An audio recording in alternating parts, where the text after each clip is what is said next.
وعليكم السلام ورحمة الله شيخنا الفاضل. حياكم الله دكتور حسن، كيف حالكم؟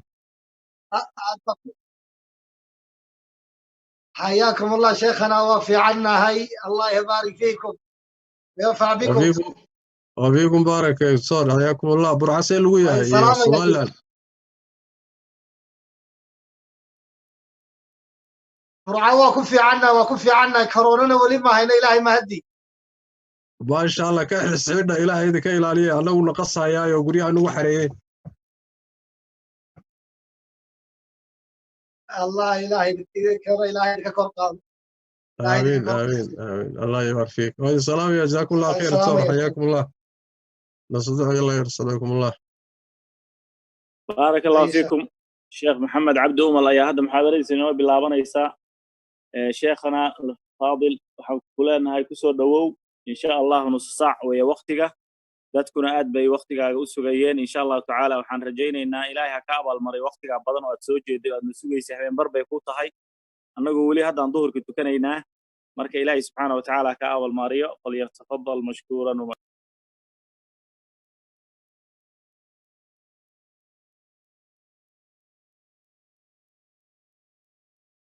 تفضل شيخ تفضل واكو فرنيا adiga weeye. بسم الله الحمد لله والثناء لله والصلاة والسلام على رسول الله وعلى آله وصحبه ومن والاه. أما بعد marka koobaad ilaahay baan u mahad celinaynaa tabaaraka wa tacaala inuu waafajiyey khayraad badan inoogu nicmeeyey. ilaahay waxaan weydiisanaynaa tabaaraka wa tacaala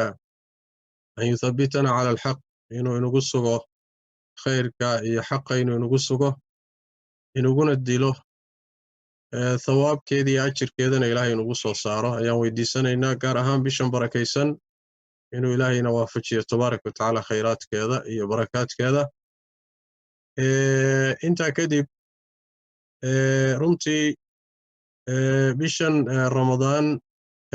way ka duwan tahay bilihii ramadaan ee inoo soo geli jiray sannadihii ka horreeyey. waxay soo gashay xilli daraf khaasa ama xaala istithnaa'iya ay haysato caalamka oo cudurkaas halista ah uu adduunkii qasayo. qaar badani u dhinteen, qaarna u jiran yihiin. in badan in ay xabsidiisa qabto oo talo goormaa lagu haleeli doonaa ay leedahay. xaaladdaas ayuu ku soo hagaagay sanadkan, waana qadar ilaahay tabaaraka wa tacaala. wax walba ilaahay baa qorsheeyey. waxaa kaleeto iyadana uu ku soo hagaagayaa xilli masaajidii ay xidhan tahay in badan caalamka. dadkii guryaha ay ku wada xaroodeen rag iyo dumar iyo carruur intuba. daraf noocaas oo kale ah oo runtii waxaynu aqoon jirnay ka duwan ayaa sanadkani ramadaan ku soo hagaagay. waxaa ka dhashay marka duruuftaas samaysantay ee xanuunkaasi keenay waa musiibo ilaahay keenay. ilaahayna tabaaraka wa tacaala xikmad buu ka leeyahay. duruuftaas samaysantay ee caalamkii wada gashay ayaa waxaa ka dhashay su'aalo fara badan baa ka dhashay. ramadaankan iyo qaabkii muxuu ahaayey loo cibaadaysan lahaa ama qaabkii looga faa'iidaysan lahaa duruuftan hadda samaysantay ee xanuunku keenay ayaa runtii su'aalo badani ka jiraan. waxaa kolley xaqiiqo ah oo aynu u baahannahay inaynu fahanno marka hore ilaahay tabaaraka wa tacaala shar aan wax khayra ku jirin ma abuuro. haddii ay shar uu abuuro oo makhluuqaadkiisa qaar ka mida shar ka yimaado, ilaahay afcaashiisa shar ma galo, laakiin makhluuqaadkiisa sharku ka yimaadaa. haddii shar uu dhasho, sharkaasi khayr haddana kama madhna. yacni wax weeyaan minax badan baa mixanka ku dhex jira oo duruuso fara badan iyo nafci badan baa ku jira. macnahaas waxaa tilmaamaya allah tabaaraka wa tacaala markuu ka hadlayey xaadiثadii been abuuradka ee guriga nebiga lagu sameeyey sala allahu calayhi wa aalihi wasalam, oo xaaskiisii Caaisha ee dumarka ugu jeclaa lagu been abuurtay oo guriga Nabiga sallallahu alayhi wasallam muddo bil ku dhawaada runtii aad iyo aad walbahaar badan iyo qas badan ka jiray saxaabadii iyo ummaduna kulligeed ay muxuu ahay la wada walbahaarsanayd nabigana xaalad runtii yani dhibkeeda leh ay soo martay marka xaaladda markuu ka hadlayay Allah tabaaraka wa ta'ala wuxuu yiri la tahsabuhu sharran lakum bal huwa khayrun lakum wala yiri tabaaraka wa ta'ala been abuuradkii guriga nabiga lagu sameeyay dhibkii muslimiinta qabsaday iyo waliba nabiga sallallahu alayhi wasallam ayaa Allah wuxuu leeyahay sharha umalaynina la tahsabuhu sharran lakum bal huwa khayrun lakum khayr buudin yahay buu Allah yiri tabaaraka wa ta'ala marka musiibadan dhacday dhinacyo fara badan fawaa'id baa kaga jirto khayr fara badan baa ku jira ramadaan hadduu ku soo hagaagay iyadoo caalamku sidan u yaalo oo musiibadan ilaahay keenay tabaaraka wa ta'ala ay sida u gashay waxaan u baahannahay marka inaynu fahanno inaynu musiibo walba fawaa'idda ku dhex jirta inaynu kala baxno oo intaynu fahanno inaynu marka ka helno oo ka qaadano ilaahay tabaaraka wa ta'ala khayraadkii fawaa'idda uu dhex dhigay yani wax kasto oo shar ah waxba ku dhex jiro oo khayr baa dhanka kale garab socda taasay muxuna waxa way waa muhiim sidaas daraadeed haddaan dhowr qodob ka tilmaamo bishan xaaladka ay khaaska la tahay la doonayo inaynu mudnaanta khaaska siino horta waxaan dhihi karaa in ramadaan lagu soo hagaajiyo xaaladan cudurku oo adduunkii oo kala xirxiray masaajidiina oo inaga xidhantay in ramadaan ku soo hagaago waa qadar ilaahay wax ilaahay isla doontay waa wax ilaahay tabaaraka wa ta'ala uu qadaray way haddii ilaahay uu qadarayna xikmad buu ka leeyahay xikmadahaas haddaan wax ka mida tilmaano waxaa ka mida yani waxa weeyaan waa layna imtixaanayaa imtixaanka ilaahayna meel walba waa galaa imtixaanaadka waxaa ka mida ramadaanaadka masaajidu furnaayeen oo dadku isla cibaadaysanayeen oo la wada tukanayay oo la wada itikaafayay dad badanoo waxaa jiray jamaacada iyo dadka wada tukanaya iyo salaada taraawiixda iyo yani waxa weeye dadkiisa ku dhex jiray oo dadka raacayay baa jira haddii marka dadkii aad raacaysay iyo masaajidii aad furnaa iyo wixii la soo xidhay oo xidhantay halka imtixaan baa marka ku jira imtixaanku waxa weeye waxaa la kala saarayaa ruuxa hadduu masjid waayo oo jamaaco waayo cibaadadii ilaahay sii wadaya oo cibaadadu isaga ku xidhan tahay iyo ruuxa dad raaca ahaa oo markuu dad helo oo masaajid furan oo taraawiix lagu tukanayo helana dadka iskala tukada markii kaleetana iska danaysto oo cibaadadaasi faraha ka qaada ilaahay tabaaraka wa ta'ala nataa'ijta oo adoomadiisa yani wax weeye ku kala saarayay kamid tahay imtixaan baa la isgeliyay dadkii aad raacaysay salaadii lagu tujinahayay dadkii aad ku dayanaysay ummadii aad muxuu ahay qaybta ka ahayd waa kala tagtay guryaha la kala galay adiga gurigaagii meesha deganayd baad gashay gooni baad tahay oo ilmahaagii reerkaagii baad gooni la tahay ama keligaa baad tahay markaa dadka la joogtay sidii aad samaynaysay cibaadadii miyaad wadi mise dadka baad ku dhex dhuumanaysay haddaad bannaanka u soo baxday wixiiba waad isaga tagtay waa imtixaan halkaasi addoomaa ku kala baxaya waxaa kala baxaya addoonka xaalad walba iyo xilli walba rabbigii caabudaya salaada ku dadaalaya khayraadka ku dadaalaya ramadaan ka faa'iideyso oo yani inta ugu badan khayraadkeeda qaado asaga ay ku jirto xaalad walba xaaladdu say dooni ha ahaato iyo addoon xaaladaha qaarkoodna ilaahay caabuda xaaladihii hadday isbedelaan oo wax kale yimaadaanna cibaadadii iyo khayrkii faraha badnaa iyo wixii ayar isaga taga labadaasaa la kala saarayaa waxayna ka mid tahay yani waxa weeye cibarka iyo duruusta ku jirta yani xanuunkan hadda adduunku iyo ramadaanka isku soo hagaagay halkaa marka waxaan doonayaa inaan idhaahdo imtixaanka yaan lagu dhicin ilaahay tabaaraka wa ta'ala markuu wax imtixaanayo ma sahlana imtixaanka yaan lagu dhicin oo cibaadaadkii masaajidu markay furnaayeen la samayn jiray hadday masaajidii xidhnaayeen ay xidhmeen ilaahay baynu caabudaynay masaajiddu waxay inoo fududaynaysay goobtii ilaahay furay bay ahayd goobtii ilaahay jeclay bay ahayd goobtii loogu talagalay bay ahayd in cibaadada laysu kaashado laakiin hadday xidhantay allihii aan caabudaynay waa joogaa allihii aan caabudaynay waa jiraa ridihiisii waa diyaar jannadii waa diyaar abaalgudkii waa diyaar hadday masaajidii kaa xidhantay ilaahay riddiisu kaama xidhmin waxaad doonayseed rabtayeed u cibaadaysanaysayna ma xidhmin ujeeddadii aad u socotayna maadan gaadhin sidaas daraaddeed waxay arrintaasi u baahan tahay inaysan cibaadadeenna iyo dadaalkeenna aynan ku keenin yacni waxa weeye naqsi iyo dhimanaan aynan ku keenin duruuftan hadda samaysantay ee xanuunku sameeyey qodob waa qodobkaas qodobka labaadii waxa weeye salaadihii aynu masaajidda ku wada tukan jirnay ee taraawiixda ahaa ee wada jirka loo tukan jiray guryaha lagu tukan maadaama waajibaadkiiba guryaha aan ku tukanayno bal iskaba dhaafay asalka salaadaha sunnada ah guryaha u fadli badan sida nebigu sheegay sallallahu alayhi wasallam walow salaada taraawiixda muran ku jiro oo culimada qaarna leeyihiin masaajiday ku fadli badan tahay qaarna ay leeyihiin ma guryaha ay ku fadli badan tahay haddana laba gooraba meel ay ku fadli badanto fadli iyo ajir aad ku helayso waa gurigaaga haddii masaajidkii la waayay marka nebigu wuxuu yidhi sallallahu alayhi wasallam ruuxa salaadiisa sunnada ah guriga ayaa u fadli badan ilaa tan waajibka mooyaane marka waxa weeye salaadii sunnada ahayd ee salaatuleylka ahayd ama taraawiixda ahayd ama gelinka dambe la tukanayay waa inay sii jirto waa inaan guryaheenna ku oogno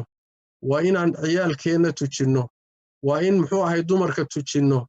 waa in muxuu ahay gurigu iskaashado waa in cibaadadii la oogo oo aan cibaadadaasi meesha ka bixin bal nabigeennu sallallahu alayhi wasallam markuu jidaynayay salaadan taraawiixda lafteeda habeenadii ugu horreeyay keligii baa tukaday asagoo keligii masaajidka ku tukanaya bay saxaabada qaarkood ka war heleen markaasay isagoon ogeyn ku xidheen habeenkii ku xigay bay isu sheegeenoo tiro ka badan baa ku soo xidhatay habeenkii saddexaad bay haddana tiro ka badani ku soo xidhatay markuu nebigu arkay siday u dadaalahayaan ayuu wuxuu is yidhi war amaa lagu waajibiyaa salaadan habeenkii ama salaada taraawiixda amaa lagu waajibiyaa markaasuu habeenkii dambe gurigiisuba isaga tukaday nebigu sallallahu alayhi wasallam maba soo bixinba way yimaadeenoo way soo urureenoo way isu yimaadeenoo markaasay qaylqayliyeenoo nebiga inay hurda la tagtay moodeenoo hurdada ka kaxiyay isdheheen markuu waagu baryey buu nebigu u sheegay sallallahu alayhi wasallam wuxuu yidhi xalay waxaad samaynayseen waan ogaa yani waxa weye hurdana ilama tegin weye macnuhu laakiin waxa weye waxaan ka yaabay salaadan laydinku waajibiyey saas daraaddeed salaadan yani waxa weeyaan haddii masaajidii la xidhay salaadii taraawiixdu ma xidhmin salaadii habeenku ma xidhmin yani waxa weye salaada waa in guryaha lagu nooleeyo guryaha waa inay salaadii lagu wada weye macnaha qodobkaas weeye qodobka xigaayo waxa weeye oon jeclahay inaan iyadana tilmaamo duruuftan xanuunkani samaysantay nabigeenna salawaatu rabbi wasalaamu calayhi markay ilaahay kownkiisa aayadaha ilaahay addoommadiisa uu ku cabsi gelinaya ay samaysmaan oo yimaadaan ilaan ilaahay tabaaraka wa tacaala dhacdooyinka adduunka ka dhacaya isbedelada waaweyn ee dhacaya waxay xambaarsan yihiin duruus cabsiin ah cabsigelin addoommada ilaahay inuu cabsiiyo in muxuu ahaaye la baraarujiyo in la waaniyo inay soo noqdaan oo isgartaan duruus abaa la siinayaa oo ishalmaankan iyo khafladan ku dhacday baa laga baraarujinayaa marka wax kastoo dhacayahay ilaahay tabaaraka wa tacaala aayaadkiisa kowniga ah wamaa nursilu bilaayaati ilaa takhwiifa aayaadkan ilaahay dirayo masaa'ibtan uu dirayo dhulgariiradan dhacaya adduunka hawadiisa isbeddelaysa cudurradan faafaya ee adduunka dowladihii ugu xoog badnaa iyo kulligiiba wada burburiyey fayras yar makhluuq aad u yaroo daciif ah oo ishu ayna qabanaynin baa adduunkii kibirkiisii iyo isla weynankiisii iyo dhakhaatiirtiisii iyo isbitaalladiisii iyo ciidamadiisii iyo sawaariikhdiisii iyo kulli cagta mariyey waa darsi markay xaaladahaasoo kale marka abuurmaan ruuxa muslimka dhinacyo fara badan buu duruus ka qaadanaya duruustaa waxaa ka mid ah khaasatan bisha ramadaanna munaasabad la leh inaynu u argagaxno cibaadaadka nabigeenna sallallahu alayhi wasallam kama fi saxiixayn asagoo oo xilligiisii ayaa waxaa madoobaatay qorraxda waxaa isku beegmay marka qorraxdii oo madoobaatay iyo nebiga sallallahu alayhi wasallam wiilkuu dhalay oo ibraahim la yidhaah dhimashadiisaa isku beegmay markaasay dadkii waxay yidhaahdeen qorraxdu waxay u madoobaatay dhimashada Ibraahim wiilkii nabigu dhalay sallallahu alayhi wasallam markaasuu nabigu sallallahu alayhi wasallam khudbo u jeediyay dadka wardayaxan iyo qorraxdani waa laba aayadood oo Ilaahay aayaadkiisa ka mid ah ruux geeridii iyo noloshiina lama madoobaadaan ee waxaad samaysaan markaad aragtaan isbeddelka noocaas ee koonka ku yimid wuxuu nabigu leeyahay sallallahu alayhi wasallam salaadii u argagaxa oo dhikriga Ilaahay u argagaxa oo sadaqada u argagaxa oo khayraadka ku carara buu nabigu sallallahu alayhi wasallam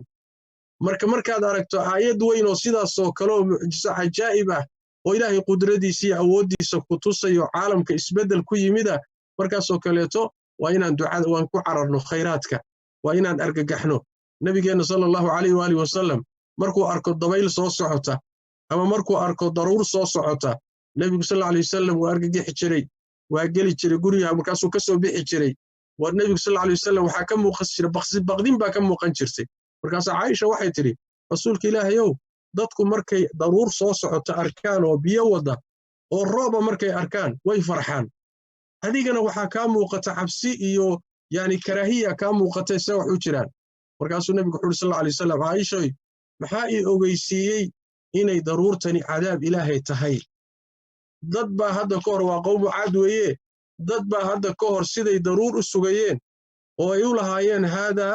caaridun mumtiruna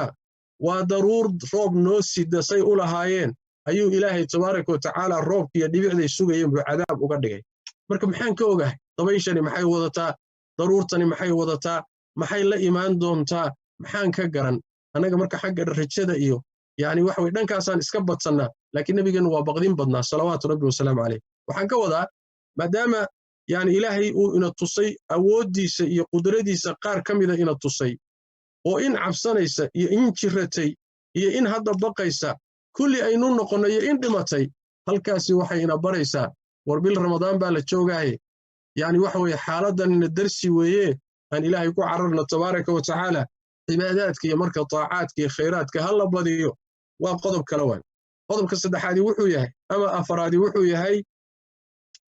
xanuunkani markuu dhacay waxa abuurmay wax la yiraahdo duruuf adag oo nololeed baa abuurantay walaalayaal duruufta adag ee nololeed ee abuurantay caalamkii oo dhan bay saameysay ninkii sii jilicsanaana isaga warkiisa haba sheegin dadkeenni marka deegaamadaynu ka soo jeednay dadka muxuu ahaay asalka meeshii loo ahayd haddaynu nahay Soomaaliya deegaamadeenni asalka ahaa asal ahaanba markii hore dadku iska duruufaysnaayeen way gaajaysnaayeen intooda badani quutulyoomkooda wuxuu ahaa maalinkaa waxay soo xamaashaan bay ku noolaayeen haddayba wax soo helaan ayagoo saa ahaabaa xanuunkani yimid shaqooyinkii baa xidhmay noloshii baa adkaatay biila'aan baa dhacday kii meelka xamaalan jiray soo xidhantay kii markii hore xamaalaan haysanin waa ka sii daray duruuftaasi waa adkaatay haddana waxaa ugu sii darmaday ayagoo xaaladdaa ku jira ayaa fatahaado iyo muxuu ahaa daadad baa haddana ugu darmaday oo magaalooyin dhan burburiyey xaaladdaasi marka waxay iyaduna abuuraysaa iyadoo ramadaan ay bishii sadaqada tahay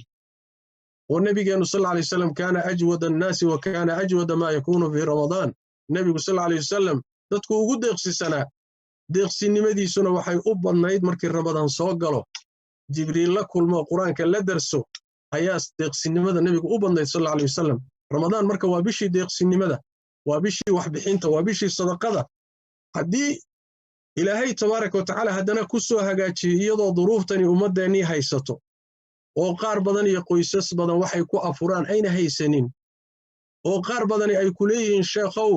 inaan soomaan rabay laakiin suxuurna ma haysto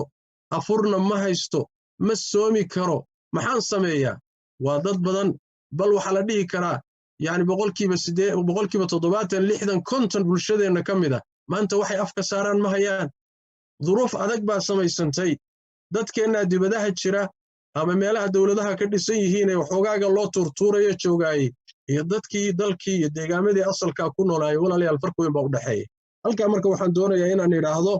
jaanis baa inoo yaala fursad baana inoo taala maanta oo ramadaan ay tahay bishan oo ramadaan ay tahay duruuftaana ay bulshadii iyo mujtamacii iyo ummadii haysato maanta wax lagu cibaadaysto ilaahay loogu dhawaado waxyaalaha ugu waaweyn waxaa ka mid ah sadaqada iyo dadkaasi wixii lala gaari kara in lala gaaro marba cibaadaadka ugu fadli badan marba cibaada ahmiyaddeeda la waxayna ku xidhan tahay kolba baahida loo qabo maanta baahida ugu weyn waxa loo qabaa waxa weeye in ummadda ixsaan loo sameeyo in gacantaadu gaadho in muxuu ahay wax loo tuuro in qoysaska muxuu ahay la afuriyo in ummadda wixii wax la gaadhsiin kara la gaadhsiiyo in kuwan daadadku qaadaan ee bannaanka jiifo loo gurmado oo muxuu ahay sidii laysugu gurman jiray laysugu gurmado arrintaasi marka waxaa la dhihi karaa waa xaadiithatu azaman waaye wakhtigan maanta jooga arrinteedu waa taa iyada ah waaye marka ka faa'iidaysta haddii ilaahay tabaaraka wa tacaala duruuftan sallaxay adigana waxoogaa uu jeebkaaga ku jiro ama akoonkaaga waxoogaa ku jiro ama waxba aad gacantaba taagi kartaba maanta fursaddaasaa taaganee ka faa'iidaysta falaqtaxama alcaqaba wamaa adraaka ma alcaqaba fakku raqaba aw itcaamun fii yawmin dii masgaba yatiiman daa maqraba aw miskiinan daa matraba ثم كان من الذين آمنوا وتواصوا بالصبر وتواصوا بالمرحمة أولئك أصحاب الميمنة جيرتا مو جيرا بوالا ليه يعني وحوي جيدك بورتا كورك هذا مرة وميل جيره يعني وحوي تاقه روح مركو فولها يسلع وكفولها مدى مو فوله ومحيتا جيرتاسي وإن أدون حريص الروح أدون هنا أدون لماذا كسارت أما وقضب كي نغص عنه إن أد قودسون مسكين maalin gaajo daran ay jirto inaad quudiso agoon aad qaraabo tihiin ama miskiin shafkiisu dhulka yaallo oo aan waxba alhaysanin oo carrada ku dhacayo dhulka ku dhacayo isagii dhulka aan loo dhaxaynin ka noocaasoo kale inaad wax siisood wax tarta waaye kadib wuxuu rabbi tabaaraka wa tacaala intaa keliya meehe uma kaana min aladiin kadib muu ka mid noqdo ruuxan muslimkii dadka dardaarma oo u dardaarmo war masaakiinta wax la siiyo masaakiintana u dardaarmo war hal la sabro oo dhibkan waa laga bixi doonaa biidnillaahi adkaysta kii waxaystayna u dardaarmo war xaaladan iyo duruuftan taagan wax ka qabo oo gacantaada fur oo wax bixi muu kuwaa ka mid noqdo buu alla yidhi tabaaraka wa tacaala bimacnaa u fiirso inaad wax bixiso keliya ma ahee xataa inaad ka shaqayso sidii wax loo bixin lahaa dadka aad fartaa laynoo haysay ayaa muxuu loo baahanyay waman yuuqa shuxa nafsihi fa ulaa'ika hum almuflixuun ka faa'iidaysta marka walaalayaal duruuftaasi samaysantay ninkii wax heli kara ha yaraato ha badaato ilaah agtiisa wax ku yar ma jiree duruuftaasi waa cibaadada ugu weynaan dhihi karo maanta duruufta abstin daraaddeed ka qayb qaadashadeedu waa cibaadaadka waaweyn ee maanta jaanis aynu u haysanno ee musiibadani keentay bay ka mid tahay waxaa ka mid a oo qodobka aan kaleeteen ku dari kara uu yahay musiibadani markay timid oo masaajidii xidhantay oo guryaha laysugu tegey halkaasi wax badan baa ka soo baxay waxaa ka soo baxay ramadaan oo soo gashay odaygii guriga joogo carruurtii guriga joogto maamadiina guriga joogto halkaasi marka waxa weeye cibaadadii in guriga lagu wada oogo guriga in digriga ilaahay lagu nooleeyo iskaashi qoyskii inuu iskaashado carruurtii waxbariddoodii in wacdiga iyo duruusta laysla dhegaysto in xataa qoyskii uu isbarto ramadaankani in muxuu ahay laga wada faa'iideeyo oo xataa haddii aan qur-aanka la xifdisnayn misxafka ka tukada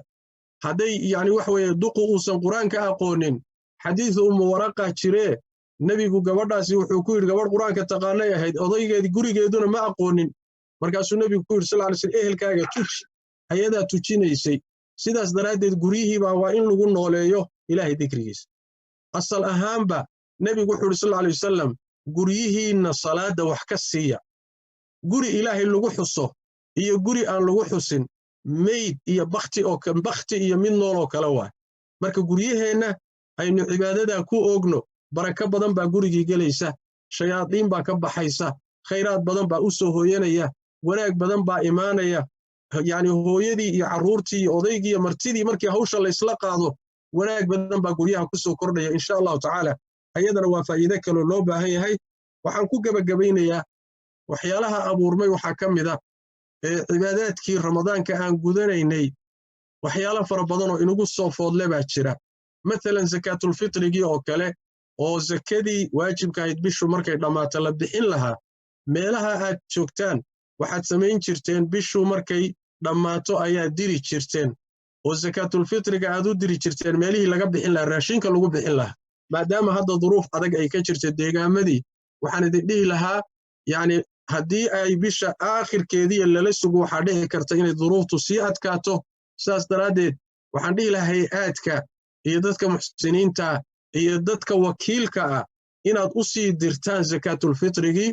ayagu gacanta ha ku sii hayaan xilligeeda marka la gaadho masaakiintii oo la sii diyaariyey ha loo qaybiyo yacni arrintaana waxaan dhihi lahaa wakhti hore talagalkeeda iyo qorshaheeda ha la sii qaato maxaa yeelay haddaynu ugu talagalno sidii wakhtigii horoo kale bilihii koroo kale haddaan ugu talagalno waxbaa inaga hoos bixi kara yacni duruufta muxuu ahaay ee bixintii waa cibaado wakhti leh waxaa la rabaa inaysan ka daahin salaada ciidda inayna kadib dhicin baa la rabaa adigii marka haddaad wakhti dambe bilowdo sidanna wax u kala xidhxidhan yihiin waxaa laga yaabaa inay cibaadadaasi wakhtigeedii kadib dhacdo saas daraaddeed iyadana taxadarkeeda aynu qaadanno oo yacni waxa weeye aynu bixinteeda iyo sidii aynu u gaadhsiinayn masaakiinta wakhtigeedii aynu ku dadaalno insha allahu tacaala akhiiran waxaan ku gabagabaynayaa ilaahay tabaaraka watacaala tawfiiqda hayna waafajiyee allah tabaaraka watacaala bishan barakaysan xaaladdaas abuurantay aan ilaaheenna iyo rabbigeenna tusno rabbiyow xaalad walba addoommaan ku nahay xaalad walbana waa dadaalaynaa haddii masaajidna laga xidhay meel walba cibaadadu waa nagaga asaxdaa guryahanagii baa ku barakoobay khayrkiiyo sadaqadii waa badinnay waa ku barinay baryadana ha loo badiyo in musiibadan ilaahay tabaaraka watacaala uu qaado oo kortaynu tukanayno sujuudda xaalad walba ducada ha lagu daro insha allahu tacaala in ummadda loo duceeyo ilaahay inta jiran inuu caafiyo intii dhintayna ilaahay u naxariisto inta yacni waxa weeye dalalkeenni iyo deegaamadeenni baa hadda ugu daran oo muxuu ahay tabardarana jirta yacni waxa weeye fayadhowr ummadna uusan jirin ummadda loo soo duceeyo insha allahu tacaala waa cibaado weyn oo khaasatan ramadaanka cibaadaadka waa weyn bay ka mid tahay ducadu sida ilaahay suuratulbaqara tabaaraka watacaala axkaamtii soonka siduu uga hadlayey ayuu alla wuxuu soo dhexgeliyey waidaa sa'alaka cibaadii cannii fa innii qariibun ujiibu dacwata daaci idaa dacaan yacni ducadii baa la soo dhexgeliyey axkaamtii soonka iyadoo la wado laba aayadood oo midna axkaamtii soon ka hadlayso midna axkaamtii soon ka hadlayso dhexdoodaa la geliyo ducada marka ramadaan iyo duca way isleeyihiin soo duceeya insha allahu tacaala khayraadkana ha lagu dadaalo ilaahayna haynaga aqbalo cibaadaadka hana inoo fududeeyo aad baad u mahadsan tihiin wasalaamu calaykum waraxmatullaahi wabarakaatu بسم الله جزاك الله خير شيخنا بارك الله فيك إلهي سبحانه وتعالى وحان كرجينا إنه كأبا المريو جهود دا صابحيسي يعاود نفر كاس أنكو كلفني وحان سو جيدين ولا لها دقيسانية جزاهم الله خير إني سفي عن وقفة إيستان ولي علماء غاربا نوصي لابا إلهي يصدح محاضرة نوصي هرطي سؤاله جوابه مركا حدنا إن شاء الله تعالى وحان سوقينا شيخ محمود شبلي أو سوقلي دورة إن شاء الله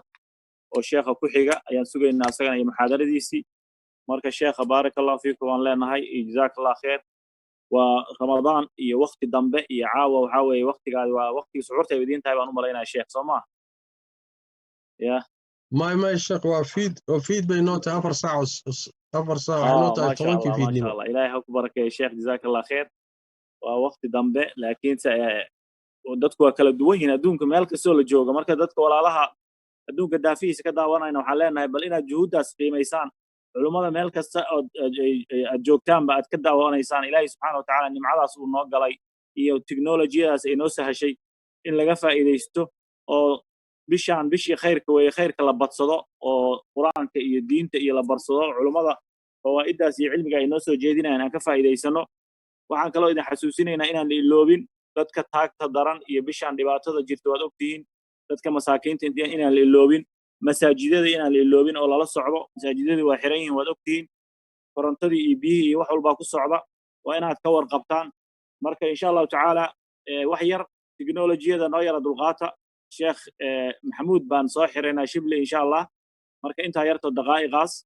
sheekh marka adigana waxaan rabnaa bas sheekh inaad isa salaantaan oo aad insha allah aad kursiga u banaysid marka in yar adigana noo dulqaado xiritaankii hadda sheekh maxamuud waa soo xiran yahay waa muuqdaa baan u malaynaya sheekh maxamuud marka insha allah soo dhaweey sheekh maxamuud oo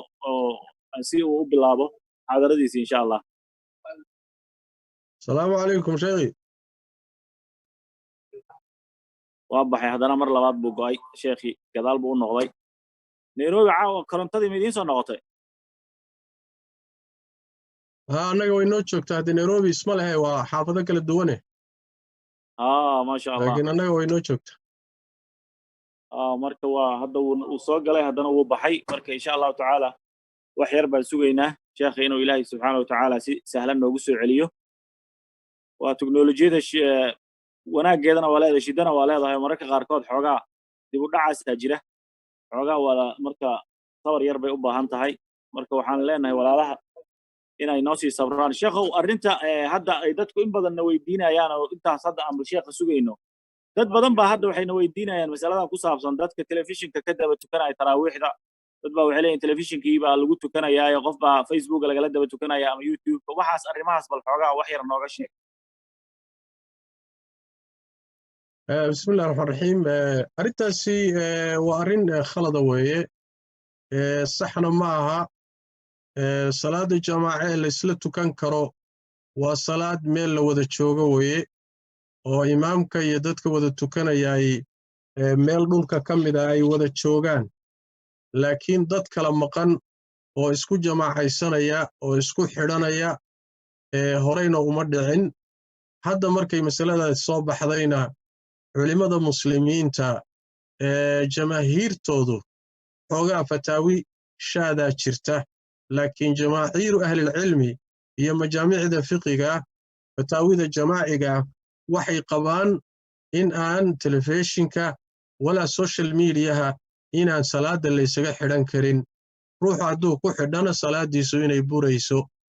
oo imaamada noocaasa imaamkaasi ayna salaadu ku daba asaxaynin maxaa yeelay dhib kalena way la imaan doontaa dhibkay la imaan doonta waxa weeye in berri la yidhaahdo ruux walba gurigiisa masaajidka ha kaga xidho oo aslanba masaajidiiba ay shaqo la'aan noqoto oo halkaasi ma'aalaad xun baa ka soo bixi kara sidaas daraaddeed yani waxa weeye haddii aad gurigaaga iyo meeshaad joogto hadday dad kula joogaanna halkiina ku tukada insha allahu tacaala ajirkii jamaacada meeshaad ku helaysaan leanno ruuxa muslimka camalkii uu daa'imi jiray hadday duruufi u diido oo uu jecel yahay ilaahay wuxuu u qorayaa sidii isagoo samaynayoo kale masaajidii hadday naga xidhantay jecel lahayna inay noo furanto ilaahay wuxuu noo qorayaa sidii annagoo jamaacadii ku tukanaynoo kale kolba intaad heli kartaan oo guriga ku wada tukada meeshaad haddaad keligaa tahayna keligaa tuko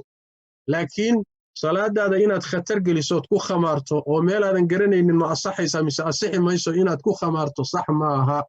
arrintaas ha laga waantoobo fataawida dadka u banaynaysa arrimahana waa fataawi shaad ah oo runtii waxa weeye waxay cuskanaysana aad u daciifu yahay wabillahi tawfiiq fadiilatu sheekh waxaa kaleeto iyadana la mid ah arrintaas dadna taraawiixda kaliya ka hadlayaan dadna waxay ka hadlayaan xataa jimcihii in jimcihii qofkii uu khudbadii ka akhriyo gurigiisii oo dad kale ku tukadaan marka ma isku xukun bay noqonayaan salaadii jimcaha iyo salaadii taraawiixda maadaama salaad taraawiixda ay sunno ahayd dad baa waxay leeyihiin jimcihii salaad waajib ay ahayd waa in la tukadaa marka arrintaasna nooga warran iyaduna waa sidoo kale waaye salaada jumcada waxaa lagu tukan karaaye ama waa masjid ama haddii masjid ay noqon weydo meel bannaan oo dadku isugu baxeen laakiin qolo walba gurigiisa ruux walba ha ku oogo iyadana waa fatwo shaad ah waaye waa fatwo yani cusub oo runtii iyada lafteedu marka la fiiriyo taxanaha taariikhda muslimiinta gariib ah waaye islaamku markii dib loo raaco dad waxaa jira asxaabul acdaar ah oo shareecadu cudurdaar siisay oo jimcada ka fasaxday haddana iyagoo fasaxoo guryahooda joogoo shareecadu fasaxday guryihiinna jumco ku ooga lama dhihin waxaa la yidhi guryihiinna duhur ku tukada haddiiba jumcadii la waayey duhur u wareegaa la yidhi masalada labaadii wax weeyaan guryahan la leeyahay ha lagu tukado oo jamaacadii ha lagu oogo ma'aalaadkeeda meeshay ku dambayn doonto marka la fiiriyo ayadana waa khatar madaahibta fiqiga waxay u qaybsamaan qolo salaada jumcada shardi ka dhigaya masjid iyo qolo aan shardi ka dhigaynin laakiin yani doon leh meel la isugu yimaado waa inay jirto ama meel musalla ah ama meel bannaan ah yani qolada xataa masaajidka aan shardiyeynaynin laakiin guri nin walba gurigiisa iyo ilmihiisa iyo kooxdiisa ha ku ogo in la yidhaahdo masaladaas iyadana waa masale yani wax way cusub culimaduna iyada lafteeda hadda markay ka hadleen oo miisaanka saareen jamaahiirtoodu waxay leeyihiin arrintaasi ma saxsana wadaadda fatwatooda way jiraan laakiin sax ma aha shareecadu hadday ruqsad bixiso oo salaadii jumcadu meesha ka baxdo waxay ku bedeshay waa duhur haddii ay jumco guryaha lagu tukan karo waxay dhihi lahayd dumarka iyo dadka jiran iyo addoommada iyo dadka safarka ee shareecadu jumcada ka fasaxday masaajidkii haddii laga fasaxay guryahooda jumcada ha ku tukadeen bay shareecadu dhihi lahayd maysan dhihin waxaa la yidhi haddaad masaajidkii iyo jumcadii imaan kari weydeen duhur iska tukada masaladu labadaasay u dhaxaysaa ama waa inaad hesho meel yani jumcadii lagu wada tukanayo ama waa inaad duhur tukato laakiin meeshii duhurka loogu talagalay iyo gurigaaga dhexdiisa inaad jumco ku oogtahay waa masalo aad iyo aad runtii khatarteeda ula weeye waa mushkilada jirtana waxa weeye xilli walba waxaa soo baxaya sida diintu u socoto hadda wadaadadu u sii fududaynayaan khaasatan qurbaha dadka jooga iyo wadaadada jooga in badan oo ka mid ah waxaan ka yaabayaa qaabkii yahuudi iyo nasaarada ku dhacday inay diintan ku dhacdo inkastoo ilaahay xifdiyo ilaalinayo yani meeshii diinta ay ka inxiraaftay oo tawreed iyo injiil inxiraafku meeshuu kaga dhacay wuxuu ahaa rukhaskii bay wadaadadu badiyeen way sii fogaatay way sii durugtay hala sii fududeeyo ilaa markii dambe diintiiba ay ka fogaadeen way meel kale aadeen diintani haddaan la ilaalinin oo aan cazaa'imteediiyo rukhaskeeda laysu miisaamin marka dambe diin la'aan baa lagu soo baxaya saas daraaddeed fataawidan un wax sii fududaynaysa ummadda diinta ka sii saaraysa oo la moodaya inay ku jirto yani wax weeye usuushii taysiirka shareecada ay ku socdaan halis bay leeyihin aadaa loo taxadaro wallahu aclam جزاك الله خير شيخ سؤاشا هدا بل كلاتو aan ugu dambaysiin doono haddii ilaahay yiraahdo dadka qaar baa waxay weydiinayaan waxyaalaha soo kordhay oo hadda inta cudurkan uu yimid dadka ku soo kordhay waxa kamid ah meelaha qaarkood dad yar baa loo ogol yahay inay masaajidada ku tukadaan hadday tukadaan oo yimaadaan dadkii waxaa la yidhi waa inay isku jirsataan 1 mitir marka salaadii rasu sufuufkii ma jiro oo dadkii isma garab istaagayeen garabka la isku qaban maayo arrintaas marka maxaa ka dhihi lahayd jazakallahu khayr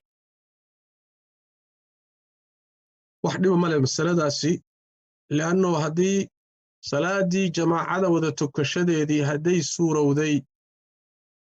جماعة سيني سورودو وحلوغة تجاواتشبات كصلاة قار كم إذا باللوغة تجابا علشان إن جماعة سورودو وعن مثال سقادا كرنا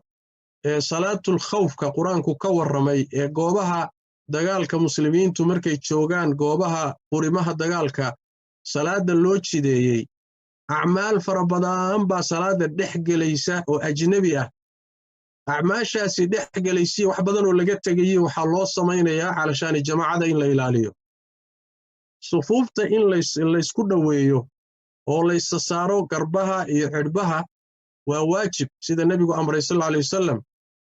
روحي كالقوينا والله هباري لكن وحالة أي ظروف الدبيعي تاي وحالة أينن jirin cudurdaar ama wax laga baqayo ama aynan jirin xaalad yani wax way dhibaato leh aynan jirin shariicadu sideeda waxay kala qaadaa xaalatul ikhtiyaar iyo xaalatul idrar xaalad waxa jirta ruux uu khiyaar leeyahay oo isaga khiyaarkiisa kaga tagayo ku sameeyo iyo xaalad lagu qasban yahay markay timaado wax way ka duwan tahay haday markay isu kaana qabato in jamaacaadkii oo dhan iyo jumcadiiba meesha laga saaro iyo inaan jamcadii iyo jamaacaadkii tukanno laakiin aynu kala fogaano oo safafka isku dhaweyntoodii aynu weyno labada mafsada haday isqabtaan sufuufta isku dhaweyntoodii in la waayo ayaa ka mafsada yar jamaacadii inay meesha ka baxdo masalada kale waxa weeye xaaladdu waa xaalad cabsi leh xanuun in la kala qaado laga yaabayaa haddii cabsidaasu timaadana rukhaska shareecaday ka mid tahay oo waxyaalo fara badan bay markaa shareecadu fududaynaysaa oo wax saf la isku dhajiye ka weyn ayaa cabsida xanuunka looga tagaa salaadii jamaacada baa looga tagaa oo jumcadii oo dhan baa looga tagaa haddii safka isku dhajintiisa looga tagay hadda wax weeyaan wax ka waaweyn baaba looga tagayba cabsi uu ruuxu ka baqayo ama cudur inuu ku faafo ama ma lafihiisa waxyaalo kale uga baqayo marka arrintaasi marka la fiiriyo usuusha shariicada waxbaa loo heli karaa wax mushkila ahna ma leh haddiiba la helayo in la wada tukado safka in la kala fogfogeeyo xabsi cudurka laga qabo daraaddeed iyo taxadar dartii wax dhiba ma laha insha allahu tacaala wallahu aclam جزاك الله خير فضيلة الشيخ وحاك له هذا سؤال نوقتي من حق هوينك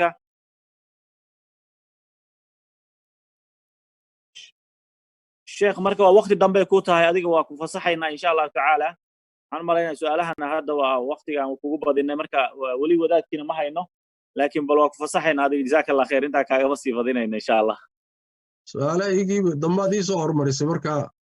وحيقا فصحينا بدا يصور مريسي مياه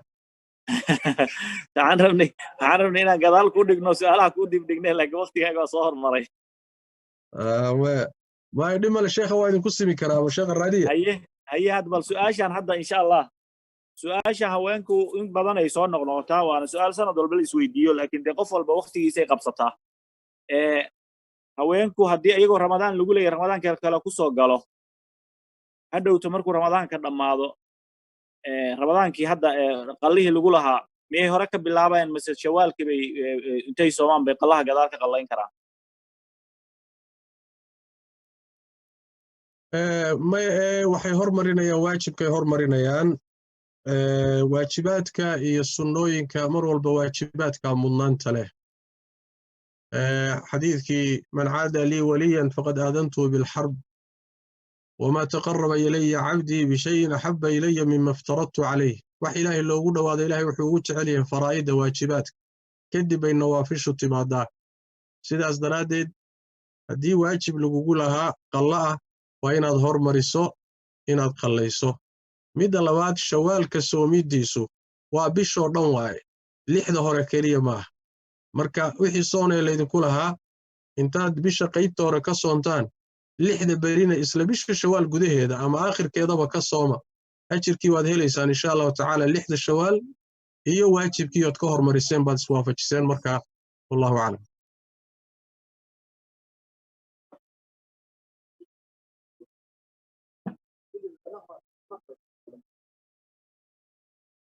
شيخ محمود من مغشاه يا محمود شبلي من مغشاه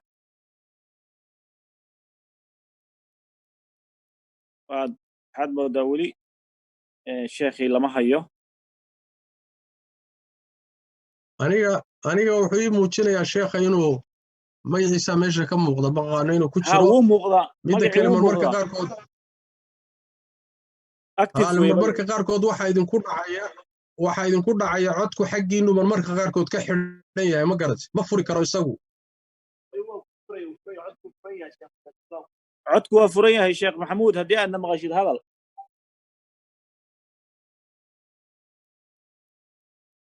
sheekh maxamuud xaggiisa amuu mikrofoonka ka xiran yahay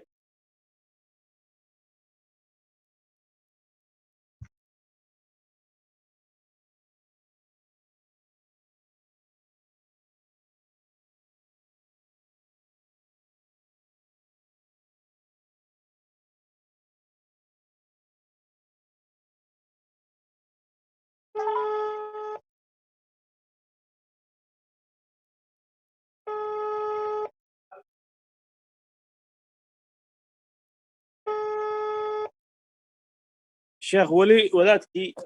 ima muuqdo codkiisii ma waxaan u malaynaa inuu soo soo bixin laakiin waa active sida ii muuqata su'aalaha hadda noo imaanaya waxaa ka mid ah haweeneyda umusha oo kaleeto haddii ay ramadaankii awoodi weydo oo ama dhib ay ka dareemayso waqtiga uu ku dheer yahay oo kaleeto maxay samaynaysaa akhi asal ahaanba haweenta nuujinaysa iyo midda uur kale asal ahaanba ruqsay haystaan way iska afuri karaan xadiis baa nasan ku soo arooray oo nabigu leeyahay sallallahu alayhi wasallam ilaahay waa ka dajiyay islaanta uur kale iyo midda nuujinaysa soonka waa ka dajiyay waxa laga doodaya uun maqalla dib lagu leeyahay mise raashin bay bixinayaan oo loo badan yahay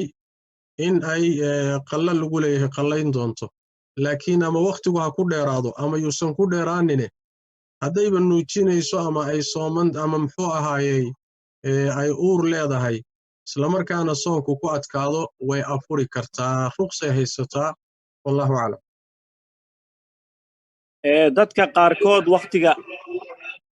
meelo waxay ka shaqeeyaan ay shaqadu aad u dhib badan tahay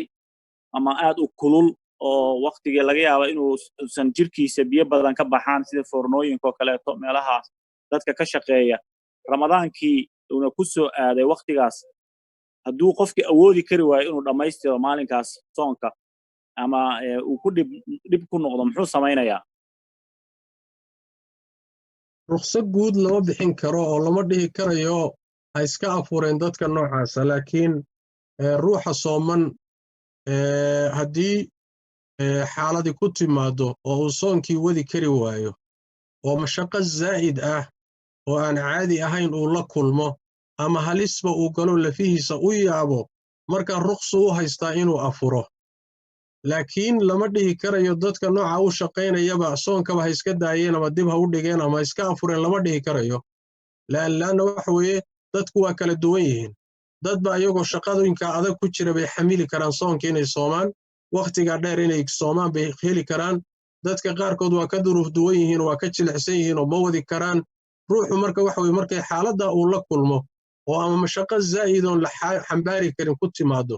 ama mehe lafaha uu yaabo halis galo markaana uu soomo yahay wuu afuri karaa markaa laakiin inta ka horraysa waa inuu ruuxu soomo kuna dadaala inuu soonkiisa dhammaystiro wallahu aclam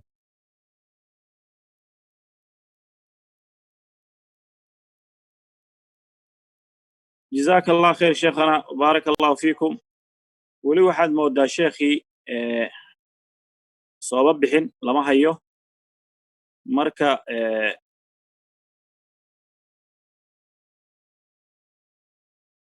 sheekhi wuu ku jiraa laakiin message buu hadda ii soo qoray nambarkiisaan garaacay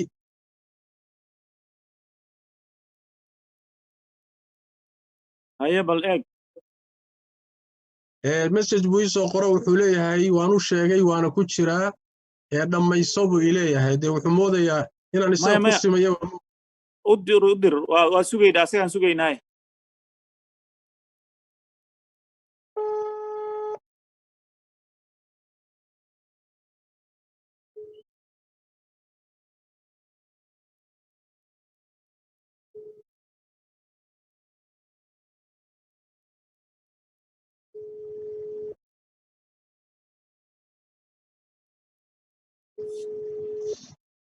wuxuu moodayaa inaan aniga taydii weli socotuu moodayaa wuuna ku jiraa waxaad samaysaan aniga aan idinka baxo